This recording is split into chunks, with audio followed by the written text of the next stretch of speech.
Valentine's Day, my sister's birthday, and my father's angel anniversary. How do you navigate a calendar filled with hearts and heartache? Join me for an intimate conversation about finding light in February's darkness, redefining these milestone moments. Stay tuned. Welcome to the Reinvention Lab, where ambitious women transform loss into legacy. Hosted by Master Certified Life Coach and fellow trailblazer Sandy Linda, this is your space to discover how life's biggest challenges can ignite profound transformation, where grief becomes growth, setbacks become stepping stones, and your unique story lights the way for others. If you're ready to turn life's challenges into opportunities for leadership, legacy, and forward momentum, you're in the right place. Let's dive in. Hello, creative humans and fellow trailblazers. Welcome back to another episode. February, a month filled with love and festive celebrations. For many of us, February isn't just another month. It's walking into an emotional battlefield. One moment, you're seeing heart-shaped everything in store windows. Next thing, you are caught off guard by a memory of someone who's no longer here to share these moments with you. Let's be real. When those Hallmark Valentine's Day commercials start playing, some of us aren't feeling the love. We're thinking, really? Another manufactured holiday trying to tell us how to express love. But here's what I have learned on my grief journey. We don't have to follow society's script. Instead, what if we could rewrite these days in our own language of love? In today's episode, I am diving deep into 3 powerful themes that have transformed my February story. I'll share how a shift in language from calling it a death anniversary to an angel anniversary changed everything for me. You will discover how finding new words for our experiences can open unexpected doors to healing. I will discuss the unexpected teacher on my grief journey. I'll take you through my discovery of my sister's journals and how her words, even the difficult ones, became a powerful tool for forgiveness and celebration. Sometimes our greatest lessons come from the most unexpected places. Finally, I will tackle the question that keeps us at night. Can we find our way back to celebrating milestones without betraying our grief? I will explore how to hold joy and sorrow in your hearts, especially during a month that seems to demand so much emotional energy from you. This conversation isn't just about surviving February. It's about transforming how we experience love, loss, and celebration in our lives. Whether you are navigating your own grief journey or supporting someone who is, today's episode will give you new ways to think about these challenging times. Losing a parent shifts our world, especially how we understand love.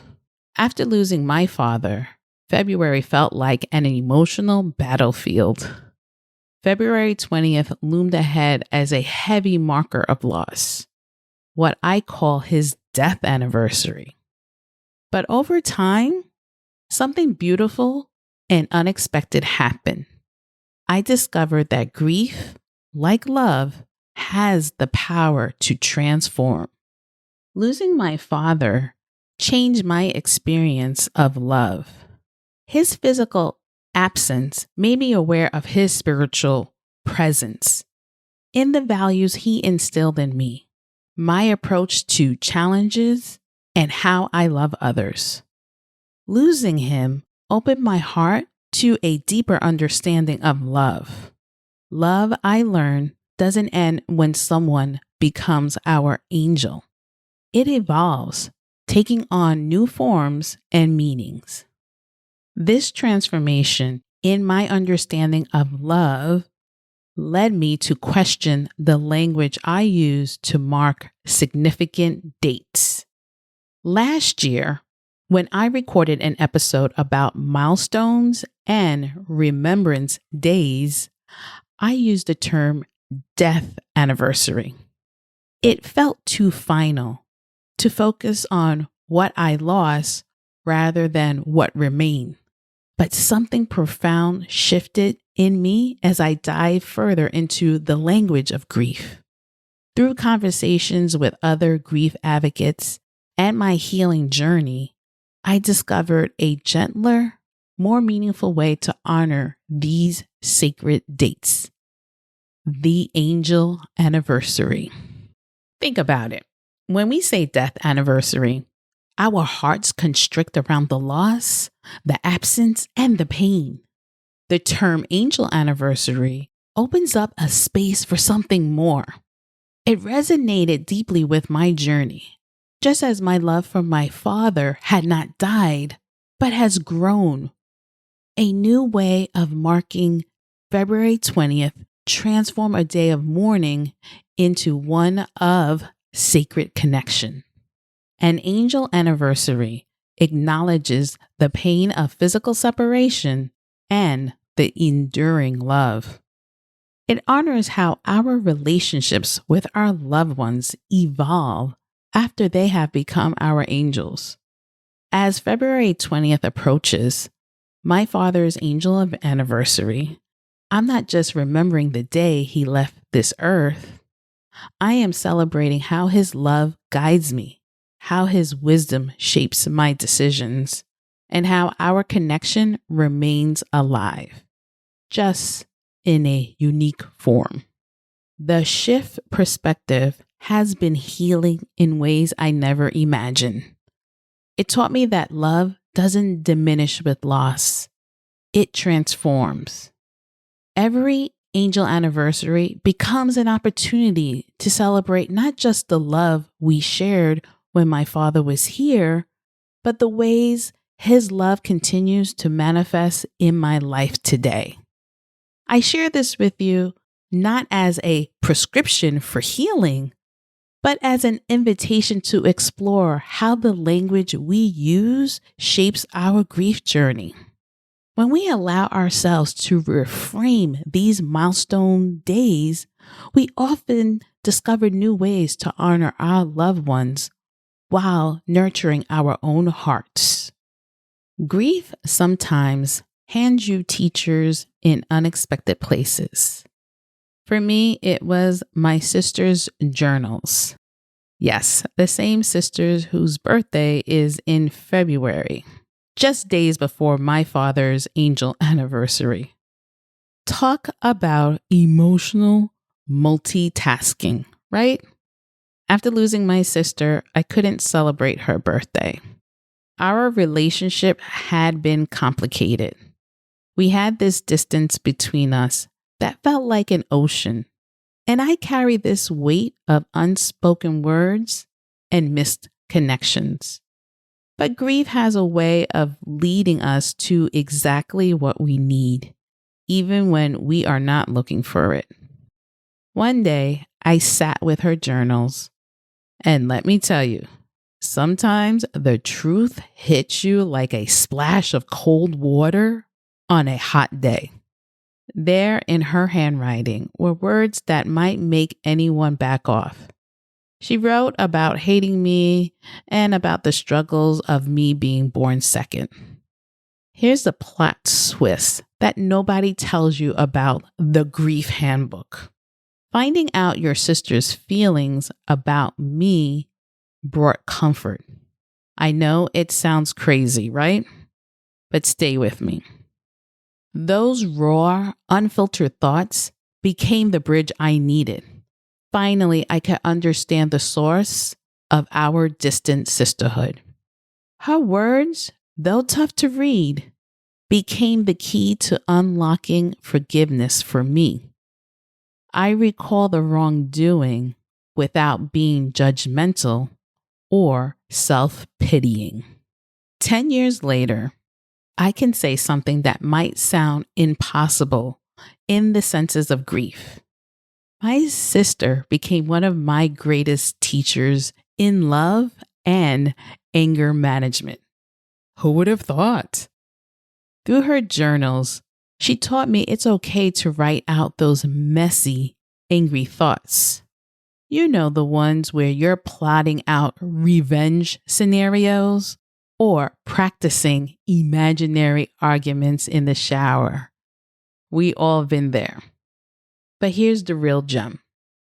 Learning to transform that raw anger into something constructive, it's like an emotional power. Now, when someone comes at me with anger, instead of matching their energy, I think about those journals. I remember how my sister's written words, even in their harshness, ultimately led to healing. It helps me approach these conversations with more compassion, turning what could be a destructive exchange into a constructive dialogue. I am celebrating my sister's birthday and my father's angel anniversary this month. I have learned that love isn't always wrapped in pretty packages with perfect bows. Sometimes it comes bound in old journals, scribbled in angry handwriting, waiting for us to discover its lessons about forgiveness, healing, and transforming pain into purpose. Let's discuss something many of us struggle with on this grief journey: the guilt of feeling joy again, especially around significant dates. You know, the question that keeps many of us up at night. Can we find our way back to celebrating milestones without betraying our loved ones' memories? Here's what I've learned in my decade of navigating February's emotional landscape. It's been a journey of redefining what love and celebration are after loss. I want to share some heart-tested ways that have helped me transform these challenging days into meaningful connection. First, let's talk about creating a memory space, which I like to call your love anchor. This isn't just about setting up a photo on a shelf, though that's perfectly fine too. It's about crafting a sacred space that feels like a warm hug from your loved one. Maybe it's a cozy corner with your dad's favorite reading chair, or a park bench where you can feel your siblings' presence. For me, I have created a small area where I keep my sister's journals and my father's cherished items. It became my go-to spot when February's emotions felt overwhelming. Next, and this one's been transformational for me, write it out. You know how I discovered healing through my sister's journals? Well, that taught me the power of putting our feelings on paper. Start your own dialogue with your loved ones. Tell them about your day. Share your victories. Confess your struggles. Sometimes I write letters to my dad about how his wisdom still guides me, or jot down memories of things that made us laugh. It's amazing how healing it can be to keep that conversation going, just in a unique form.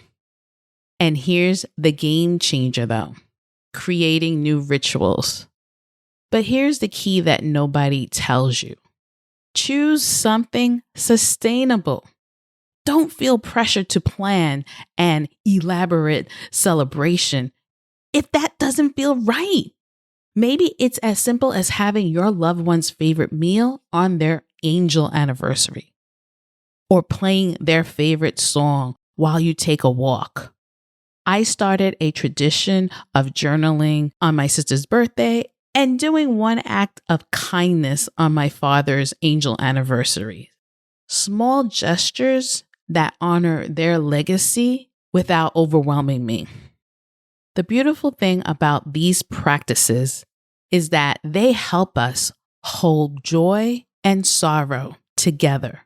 Because let's be honest, that's what life after loss is about. It's okay to laugh at a funny memory and tear up 5 minutes later.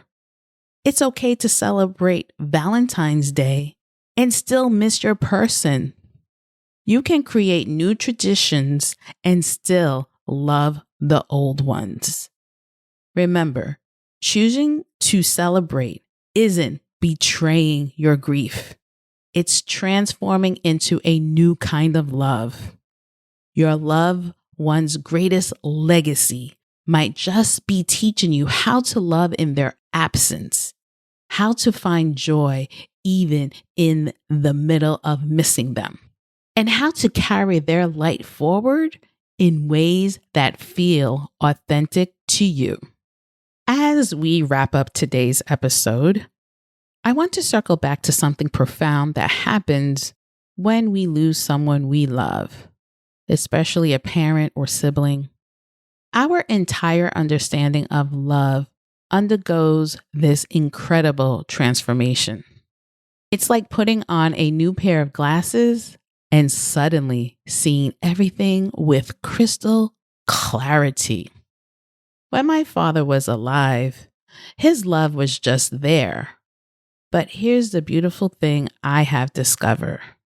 His passing didn't end that love. It deepened my understanding of it. Loss has this way of teaching us that love isn't confined to physical presence. It lives on, shapes us, guides us, even after our loved ones become our angels. That is why I shifted from death anniversary to angel anniversary. It's more than just swapping words. It's about reimagining our relationship with loss and love. Think about it. When we say angel anniversary, we are opening the door to something more hopeful. Yes, there's still sadness. I won't sugarcoat that. But there's also this beautiful acknowledgement that our connection continues, just in a different form. It's like transforming a dark room into one filled with soft, comforting light. I've shared some practical ways to honor these sacred dates, creating memory spaces, writing letters, starting new rituals. But remember, these are just starting points. Your journey of remembrance should be as unique as your relationship with your loved one. Maybe you'll find comfort in cooking their favorite meals, or perhaps you honor them through random acts of kindness. Whatever you choose, know that it doesn't have to be perfect. Sometimes the smallest gestures hold the deepest meaning. Before we wrap up, I want to leave you with this thought. Choosing to celebrate and remember isn't betraying our grief. It's transforming into a new love story, one that continues to unfold, evolve, and surprise us with its depth and resilience. Now, I love to hear from you. How are you navigating this journey of redefining love after loss? What unique ways have you found to celebrate your loved ones? Sometimes the most healing moments come from sharing our stories and learning from each other's paths. Remember that your love story doesn't end with loss. It just enters a new chapter. Till then, grieve with grace, nurture your inner strength, and lead with courageous hearts. Bye, everyone. Thanks for joining us on the Reinvention Lab. If today's episode inspired you, don't forget to follow and share it with someone who's ready to turn their challenges into opportunities. Want to take your journey to the next level? Visit sandylinda.com/program and apply for coaching today. Together, we'll turn your story into a legacy.